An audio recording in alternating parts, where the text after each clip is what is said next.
So, Barbara, one of the things you said that was very intriguing is that when you were younger, you remembered being on other planets. Do you still have any of those memories? Oh, I have those memories and I still have those experiences.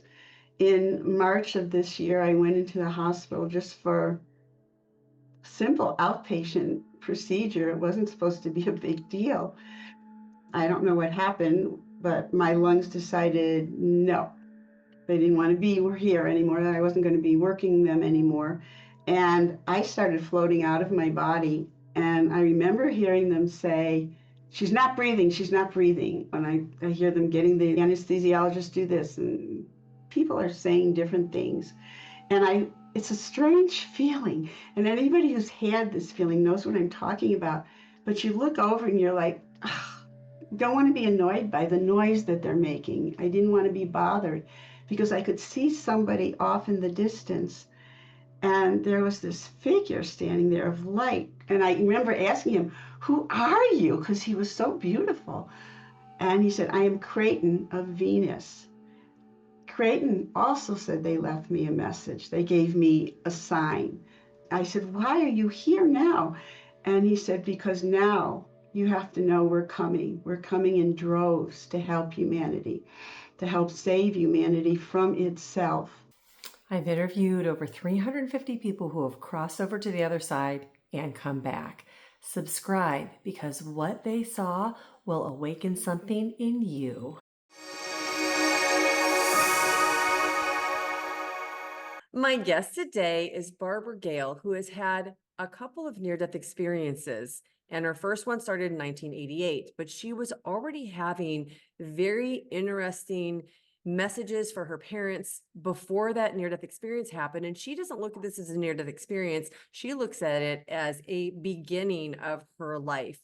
And right now, as the world is falling down around you, Barbara has some things that she feels can help you to navigate all the uncertainty that we have going on in our world right now. And we're going to dive in deep and hear all about it. So, Barbara, welcome. Thank you so much for joining us today.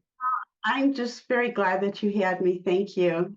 And Oh, this took a little while for us to coordinate, but I know that this is going to be a very, very interesting conversation just based on a couple of things that we discussed before we started. So you've had some really interesting experiences before your near-death experiences. I would love you to share those in any way you feel like sharing them. okay, feel that the reason I had near-death experiences at all, because a lot of people will ask that question, why? For me personally, it was to have insights into what other people were going through. Mm. From the time I was 3 years old, I gave my parents messages from relatives who had passed on. I got in trouble for that with my grandmother because it scared her, and I was just a little kid, so I didn't understand. I wasn't in trouble. She was just scared that I could give her information and name departed relatives just from looking at their pictures. And I talked about life on other planets, and that I gave them so much information. So it started so young, and my parents had no frame of reference for that whatsoever. And I never at that time contemplated that this was going to become my vocation, that this was really leading somewhere that would help other people. I was just a kid opening her mouth, saying, "Oh, don't you see?" and blah blah blah. But when they became life-saving messages, that's when my parents really changed. When I called my mom once and said, "Where are you guys going? Why didn't you tell me you're taking a trip somewhere?" And my mother says, "Oh, Barbara, we're just driving to Florida." I said, "Not now, you're not. You can't do that now." She says, "Oh yeah, we're leaving in 2 days." I said, "No, you can't go now. You'll be killed. Something will happen along the way. It'll be out of your control, and it's not your time to go." And I just got chills saying it because I haven't even thought about this one for so long. And my parents, knowing me at that point, they changed the date of their trip to Florida. And my dad was always watching the news, and he saw on the news that a tornado had hit down where they would have been, and there was a sniper shooting. So literally, if one thing hadn't happened, the other was going to. And there were numerous times, too many to mention, that I could tell you that my parents' lives were saved. So in some instances, I've come to learn that giving a person information isn't because this is what's absolutely going to happen. It's because don't let this happen. You know, change this. You don't want this to happen. So there is flexibility, and the universe gives us wake-up calls. So if you're meditating, and I'm a huge advocate for meditation, I've been doing that before I knew what meditation was. If you're meditating, you're going to get the same experiences, the same information as if you had a near-death experience. Um, the word today is spiritually transformative experiences, I believe, and out-of-body experiences. But I didn't know that was anything other people didn't do when I was growing up, because that was my life. And then my life work was, I was in jewelry making and jewelry repair in the dental field, and I did a lot of things.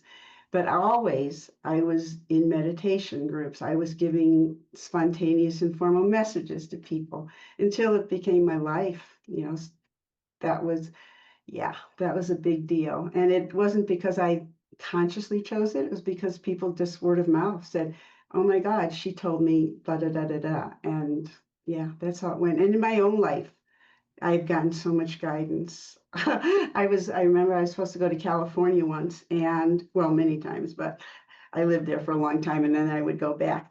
And my daughter was going to pick me up the next morning, and that night I saw this picture of me screaming in pain on the plane in blood, and guidance said to me, don't go.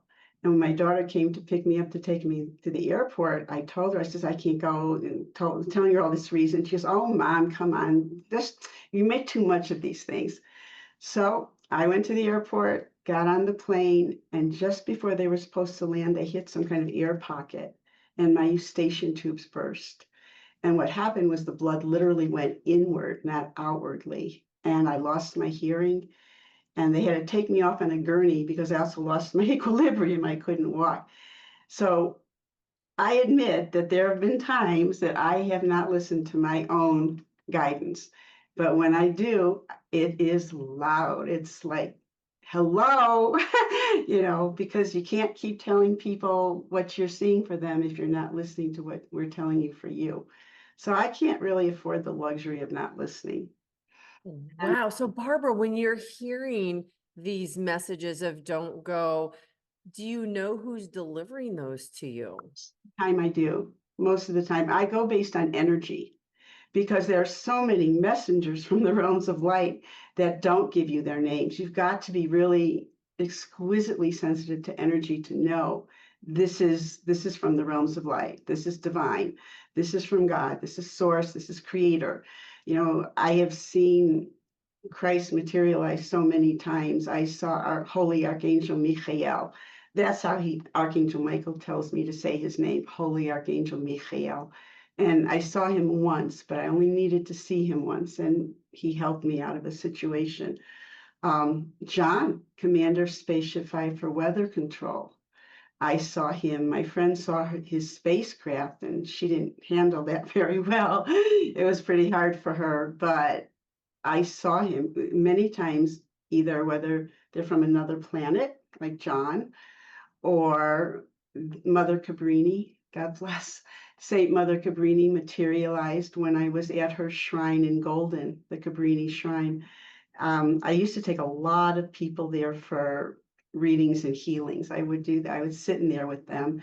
And one of the sweet parts of it is, for some reason, I started getting a lot of women who couldn't get pregnant. And I would take them to Mother Cabrini Shrine with me and pray with them and give them a reading, and they got pregnant every single time. I haven't done that one for a while, but you know, God works in, what do they say, strange and mysterious ways. And suddenly there was this theme of helping babies come into the world. So what I get out of all of this, including the near-death experience, is that there is no death. There is no death. There are miracles. You have guides around you. I have gotten solicited help and unsolicited help. I had been home one day, and I was cleaning out a closet, you know, picture cleaning out a closet and you're just sitting there on your knees for too long. And I tried to get up, and my right knee had locked, And when I tried to get up, I landed flat on my back and couldn't catch my breath. And I screamed, "Oh my God," silently, because I couldn't even speak. And then out of my corner of my eye, from my peripheral vision, I literally saw a hand, but it was made of white light. And this hand just floated, came down, landed on my knee straightened out, and I heard myself yell, "Thank you, Jesus." Now that's what I'm talking about, energy. I know his energy, and that's why I knew it was him. I was a minister and then a pastor of a spiritual non-denominational church years ago. And one day I was speaking, and when Christ would come through me, I would always know that morning before he was going to, and I would wear loose clothing because this deep breathing makes me feel 3 times my size, and I can't stand to have anything binding on. And so that day, Christ came through and he gave a teaching, and then he gave healings to people. And one after another, people came up, they were spontaneously healed. And then afterwards, when this was all finished, 2 friends of mine came up to me, Joanne and Evelyn. And Joanne kind of like nudges Evelyn in the ribs and says, I told you her eyes were brown. And I looked at both of them. I said, of course my eyes are brown. What else would my eyes be? And they said, while Christ was doing the healings, my eyes had turned emerald green. And I had seen him ever since I was a child, but I didn't know his eyes were emerald green. And so after that, and he confirmed, yes, his eyes were emerald green when he was doing the healing. So again, what all of this is to share with your listeners is that no matter what you're experiencing, what you're going through, what the world is going through, there are benevolent helpers from other planets here. There are ascended masters. There are angels. Sometimes we don't get saved from an experience because it's going to influence either how we respond or how other people around us respond. But I promise you, there's always a reason for everything. I love the positive message that you just shared, because I know that a lot of people watching are probably feeling unease with what's going on. And as we're taping this is June of 2025, since these videos live on, but there's a lot of uncertainty about things that are happening. So I think that that's very comforting. And I want to ask you a couple of questions about the experiences that you have, like with you called him Holy Angel Michael. Holy Archangel Michael, Michael. Okay. and that's What Archangel Michael. what Usually, did he look like to you? Because you said you only saw him once, but I felt like the way you said that was like, that's all I needed to see. right. Whenever I see somebody when I'm doing readings, usually they come in their body of light. When I saw my dad the night that he passed, he came in his body of light, but the energy is the same, and I can see remnants of what they looked like. So Holy Archangel Michael was in his body of light, but I could tell his human form, his dark hair, and he had dark hair. I've seen pictures with all different looks to him, but that's how he presented to me. To me, he had dark hair, and what he was wearing was just so shaded in shades of light. So it's like glimmery shades of light. And he helped me. He helped me with the situation that was about to unfold. Yeah. What is his role? Is he kind of ahead, since he's an archangel, of a realm of angels? How do you know how it works? Thank you. He's actually talking to me now. So, and that's how that works. When you talk about somebody, or when I do, they come in, because I haven't even asked him that question ever. And he's telling me that he's part of a collective consciousness, and that we have past life experiences with certain or specific, he's saying, I want to use his word, with specific beings of light, whether they're from this planet, another dimension, another parallel universe, another reality. And he says, we've already had experiences with them that we don't consciously remember unless we awaken those chakras, those energy centers, activate the codes within us to remember through meditation. And so, or some are spontaneously opened. Thank you, he's telling me. And so he's saying because of the specific contracts each individual has, that's who will show up with you. And he told me that was why Christ came in at the very beginning of my childhood. And he's reminding me of that and wanting me to share that. Thank you. Because I was born with a birthmark of a cross. Only my family was Jewish, and I was rambling on about Christ all the time, and compassion and mercy and forgiveness. And my parents liked to, well, my mother liked to argue a lot, bless her heart. And Jews had a kind of, when we get together, mentality for, and I say this lovingly, arguing the point about everything. And it was just funny. It was funny banter that would go on. But Christ didn't do that. He never showed me that. So I didn't fit in with my family because I would want to calm everything down. And they'd say, we're just kidding. We're just talking. We're just having a conversation. That's all that's going on. No, Jesus doesn't like this. And I would start with my talks. And when I would ask my mom, what is this cross on my belly? And she had no answer, go away, go away. And in the gym at school, I was really careful when you change your clothes not to let anybody see it.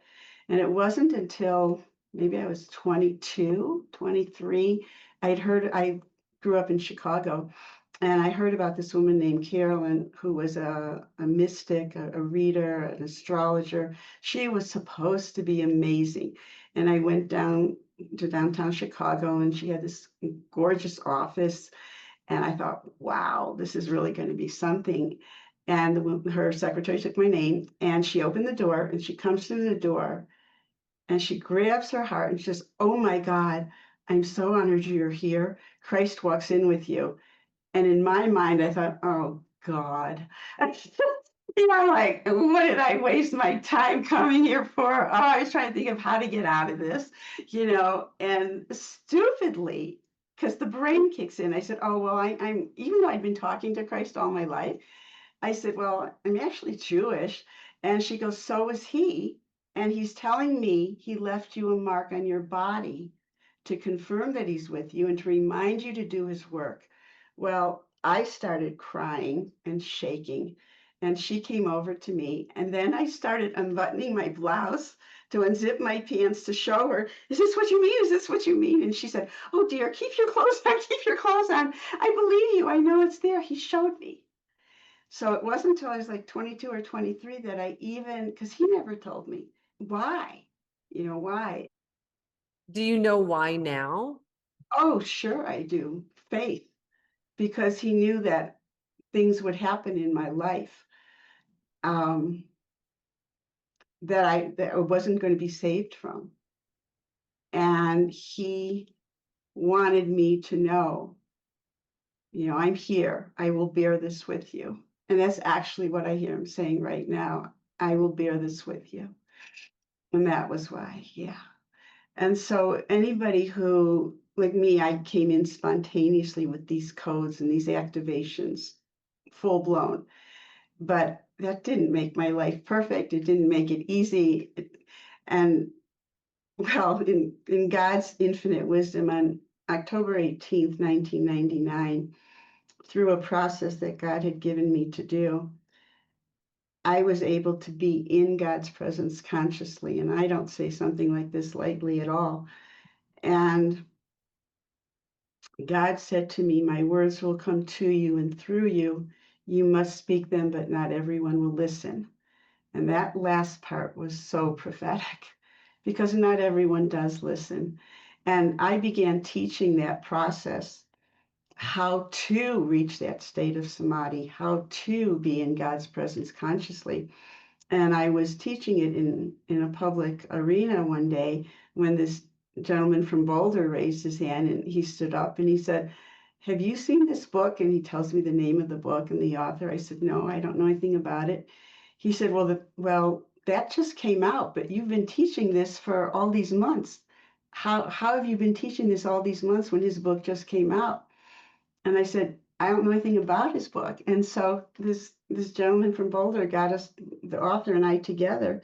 And then when he went on his book tour further, he was an emergency room doctor in Boulder. And he said, while Barbara had already done it and was teaching it, I was still writing about it. So the really important aspect of this is messages are going out to multiple people, not just you, not just me. So many people will be getting messages about, for your safety, don't travel here or don't go there. And this is good information for what's happening in the world. A lot of people will get the same messages so that they can reach their community if people are willing to listen. Wow, that's amazing. So, Barbara, one of the things you said that was very intriguing is that when you were younger, you remembered being on other planets. Do you still have any of those memories? Oh, I have those memories and I still have those experiences. In March of this year, I went into the hospital just for simple outpatient, procedure. It wasn't supposed to be a big deal. I don't know what happened, but my lungs decided no, they didn't want to be here anymore, that I wasn't going to be working them anymore. And I started floating out of my body. And I remember hearing them say, she's not breathing, she's not breathing, and I hear them getting the anesthesiologist do this. And people are saying different things. And it's a strange feeling. And anybody who's had this feeling knows what I'm talking about. But you look over and you're like, "Ugh, don't want to be annoyed by the noise that they're making. I didn't want to be bothered because I could see somebody off in the distance. And there was this figure standing there of light. And he said, my name is, and I remember asking him, who are you? Because he was so beautiful. And he said, I am Creighton of Venus. Creighton also said they left me a message. They gave me a sign. And I said, why are you here now? And he said, because now you have to know we're coming. We're coming in droves to help humanity, to help save humanity from itself. And we left you a sign. You have it. And I said, what sign? I don't know what you're talking about. So he took me quickly to Venus. And on my Facebook page, it's my Facebook page, Barbara Gale, I had AI make what I could, the best I could, to show what Venus looked like. And it was pink and it was white and it was gold. And there were crystals, magnificent crystals on it. And I was so excited, I didn't want to come back. That was just, I was told to, I had to, but I didn't want to. And because he said, you need to continue your teaching.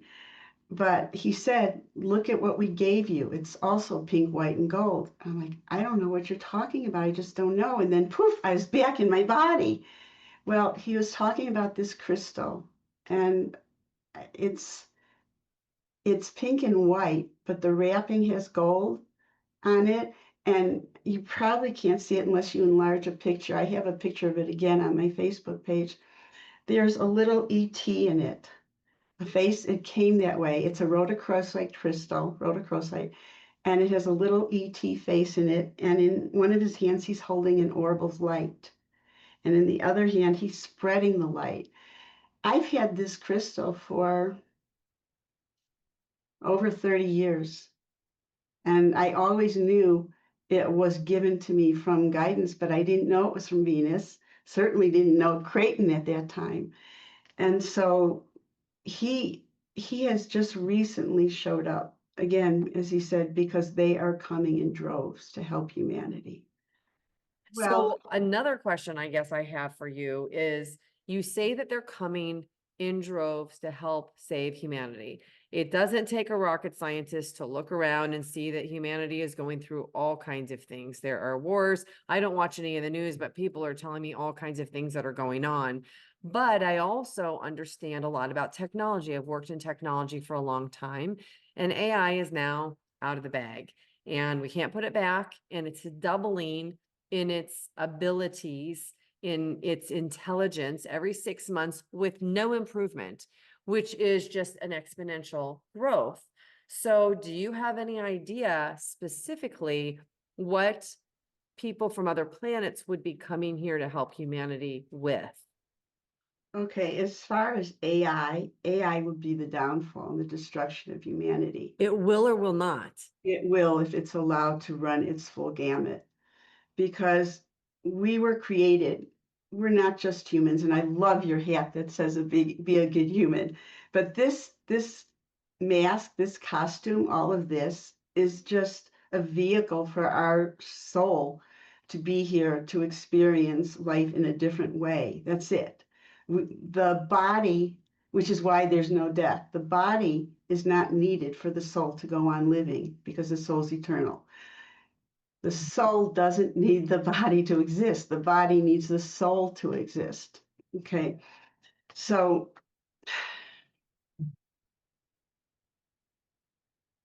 I've seen in a past life that I started seeing it when I was a child, and it horrified me. I'd have nightmares about it all the time. And they've told me that now we're there. And I remember going up to a mountain very high. And right now I live in Colorado, so that's kind of interesting. And I was standing there and I was seeing nature. I was seeing nature breaking up, earthquakes and people running and not knowing where to go. And I still have the ability of telepathy. That's how I communicate with so many guides. And people sometimes will call me and they'll say, "Oh my God, you told me did it, and I did it, and it just saved the day." And I'm like, "I don't remember, but okay." you know. So telepathy is the language often used, not all the time, but often used. And I saw myself looking up to the heavens, looking up to this divine light coming out of the sky. And I said, "We knew it, but we did it anyway."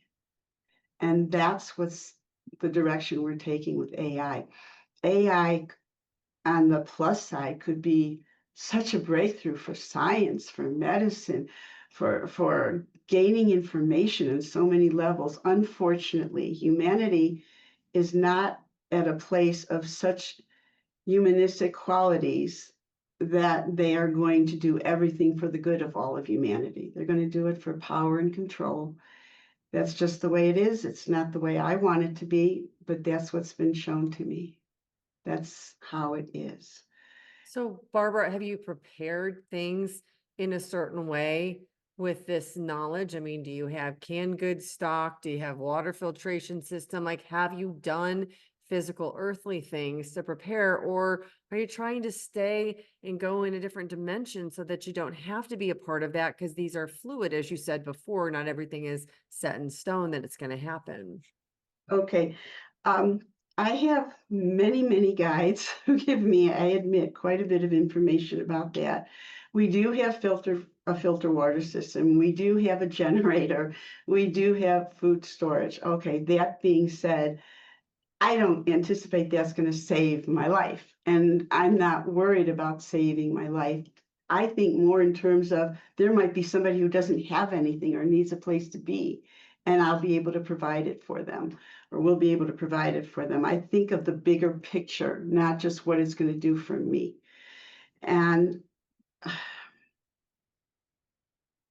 yeah, it has, how do I put this? It has affected where I live, because I've told that right here where we are in Colorado is a good place to be. We'll put it that way.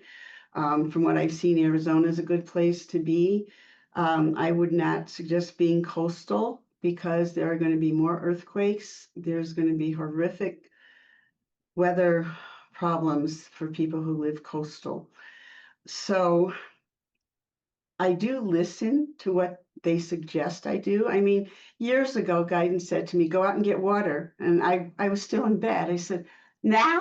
Because that's my personality. And they're like, "Now."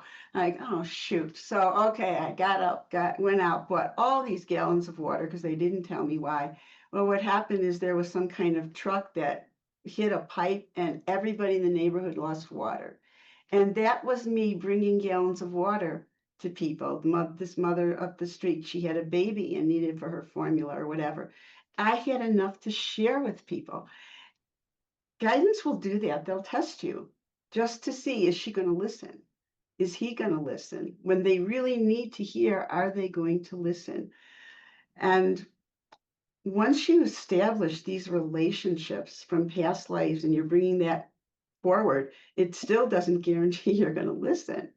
So I think you probably have to be, because of our humanness, we need those wake up calls saying, hello, we told you, don't do that. Well, Not, that's interesting, Barbara, because I had a conversation with one of my super spiritual friends who's had a few near-death experiences.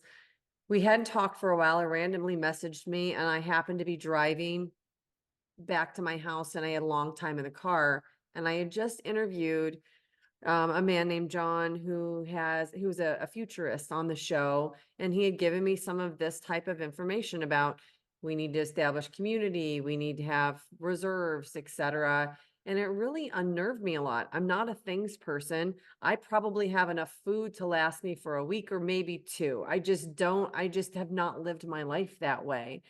And as I was explaining this to my friend on the phone, a Jeep drove by with a license plate that said, "Not now," at that moment. And I was like, okay, not right this second, but I'm privileged to be able to talk to a lot of people with experiences like yours. I had this exact conversation I'm having with you off camera yesterday with the person I interviewed. And everybody is saying kind of the same thing.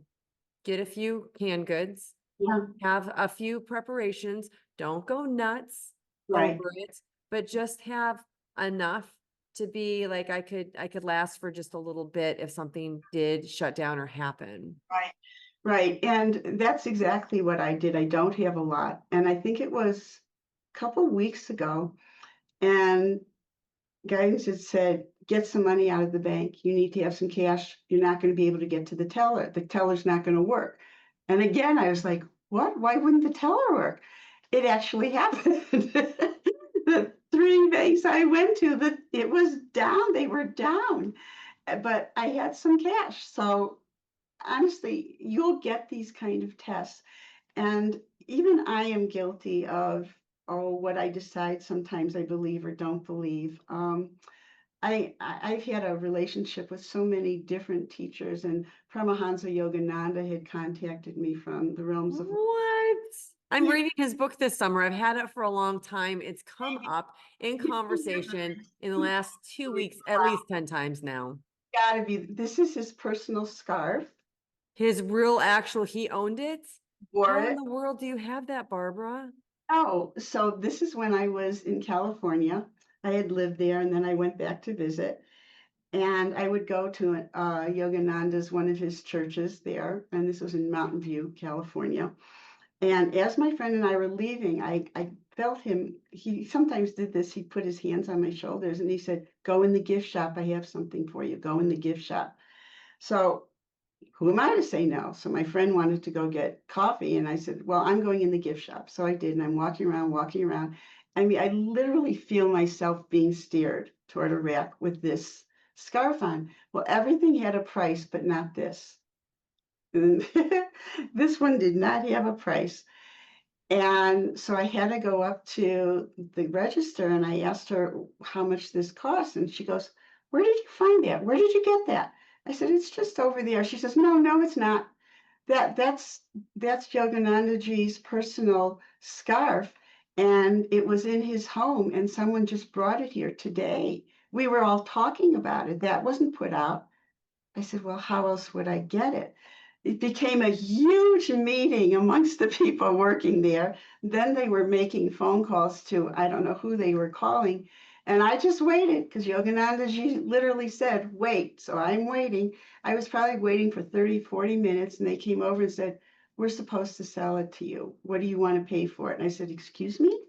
What do you want to pay for?" I said, "I don't know. I can't put a price on this. I don't know." So they sold it to me for $2.50, $2.50. because they said they all concurred this was a spiritual event and I was supposed to have it because I just got goosebumps. do too. I've got such goosebumps. She said to me that nobody there could say, "Yeah, I'm the one who put it on the shelf." Nobody, nobody. So, and the reason I'm telling you this is because we're not alone. No matter what happens, we're not alone. I saw Padre Pio when my grandson was dying in my arms. Um, and he had 105 temperature. He'd been born with an autoimmune problem. And I'm silently screaming for help. There's suddenly this Franciscan monk standing in front of me.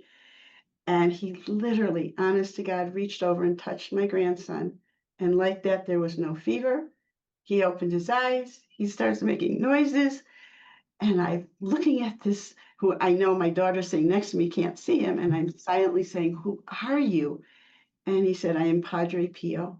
And I tell my poor daughter, "Tell Padre Pio thank you." And she's like, "What?" And, and then I went and looked him up because I am so silly. That's what I do. Every time something happens and I don't know who it is, and there's Padre Pio all over the internet.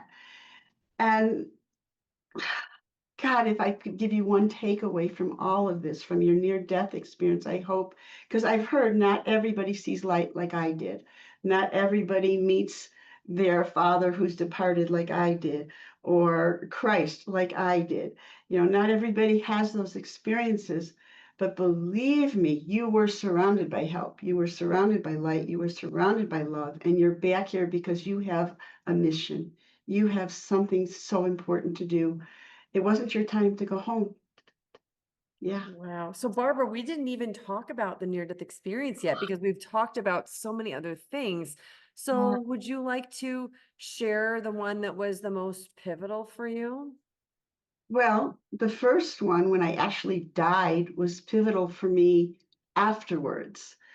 I'd been born with a heart condition called WPW, which were too many nerve endings wrapped around my heart. And from the time I was a kid, my heart would get up to 500 beats a minute. And I figured it'd just kill me one of these times. And I was good with that because the doctors at that point, they didn't have anything. They didn't know what to do. They even actually put me on a medication that they found out later killed people when they went on it. And one day driving in Colorado, I passed out. I had my German Shepherd and my Labrador in the car with me, these two big dogs, and I passed out, and it wasn't me. There were angels with me that pulled the car over to the side because I was gone. And the police officers told me later they had dozens and dozens and dozens of phone calls from people saying, "This woman's had her having a heart attack. We don't even know if she's alive, but we can't get to her because these dogs are going to kill us." So God, that was horrible for them. They had to get, the canine unit to take them. But I was taken to Denver General because that's where they take everybody who's an emergency off the road. And there just happened to be a doctor from the Philippines who had just discovered, created a means of correcting this heart condition without cracking open your whole chest. And the whole thing was miraculous. But in 1988, I still hadn't had it, so this surgery wasn't until 1992. So one night my heart was doing what it did, and the person I was with said, "That's it, you're going to the hospital." And I said, "No, I'm just going downstairs and I'll deal with it," because that was my way. And this time it was different because I couldn't move. Once I laid down on the floor, I couldn't get up. I didn't realize I was having a heart attack. And this light was coming in from, I thought, the window. We had a window in the living room. And I was so annoyed because who would do that in the middle of the night? Shine their bright lights in your window. But eventually, it was probably seconds, it's hard, you can't tell time. I started moving through the light, and it got brighter and brighter, and it was incredible. I mean, I was light and euphoric and happy, and it wasn't a brain aneurysm or anything like that. It was literally because I was used to leaving my body through my out-of-body experiences and my meditations. I'd already levitated and done all kinds of things. But suddenly I saw somebody, and again, coming from the right, like when I saw Christ's hand when he helped me. But this was full body blow, full body. I'm here, Jesus Christ. And I was so happy. I said, "What are you doing?" "Oh my God, yeah," whatever nonsense the human says, because you get into your head like a silk. Well, I did, like my child comes out. And I was just happy to see him again. But his tone was so serious. He had a very serious tone to his voice. And he looked at me. I'll never forget the way his eyes looked at me. He looked through me and he said, "Are you coming with me?" And I knew exactly what that meant. But my daughter was sleeping upstairs and I couldn't imagine letting her find her mother dead on the floor. I couldn't do it. And I said, "No, I can't do this." So he starts to leave, the pain in my chest comes back, and it was beyond bear. It was unbearable. And I said, wait, I made a mistake, and he said, "We will help you begin again." And he wasn't kidding. He left, and the pain was like a whoosh. From having a massive heart attack and dying, it doesn't just calm down like that on its own. And then it was like billowy air was up underneath my body. And I floated up, up, up till I was standing upright from where I couldn't move at all before. Lori, I never got touched the floor. I floated across the living room into the kitchen and honest to God was seated in the chair. And I'm like, what's happening? What's happening? And all I hear is reverberating, "We will help you begin again. We will help you begin again."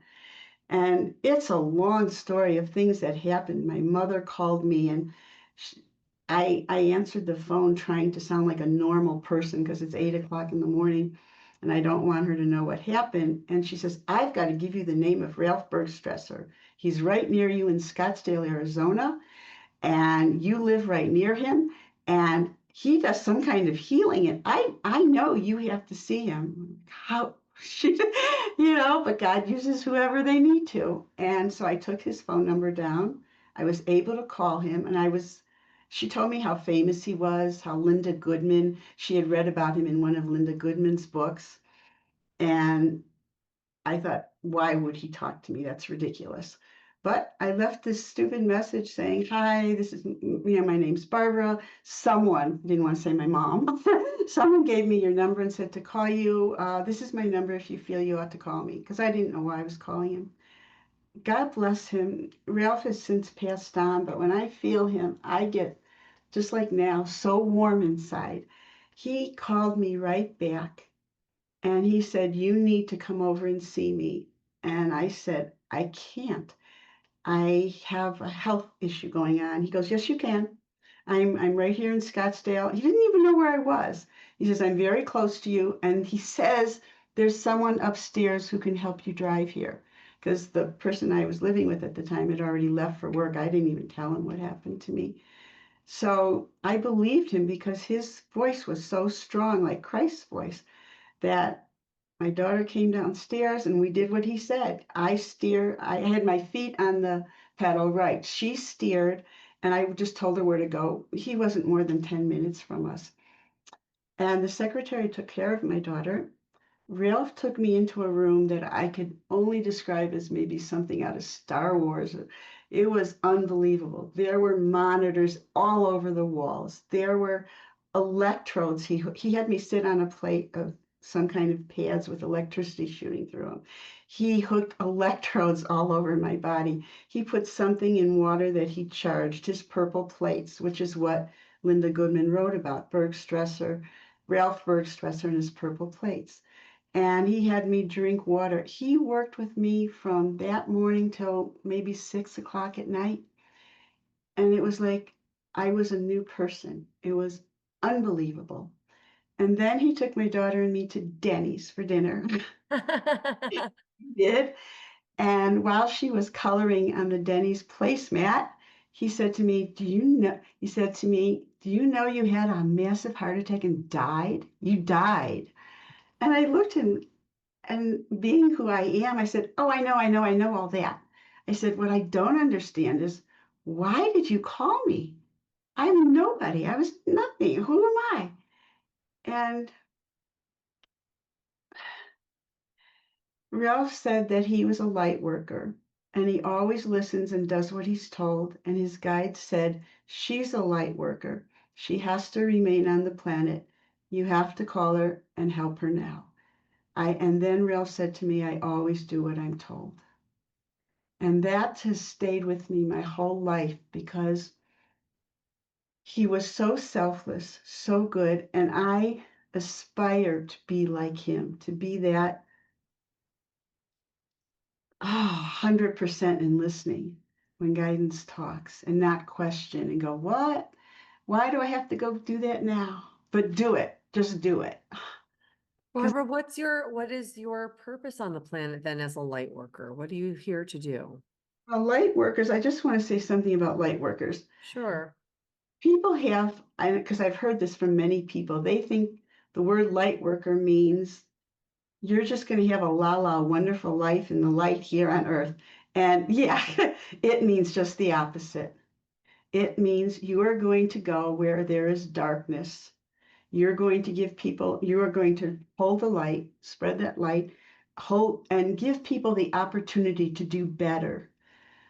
Um, I was raped and I had tried to help this man. I knew he had some kind of problems, but I couldn't help him. And the night that he broke into my apartment and he did that, that happened, I had to remind myself of all the miracles I've had in my life. And later it was explained to me that I held that much light that he felt he had to destroy it. But I was strong enough to give him the opportunity not to, but he failed.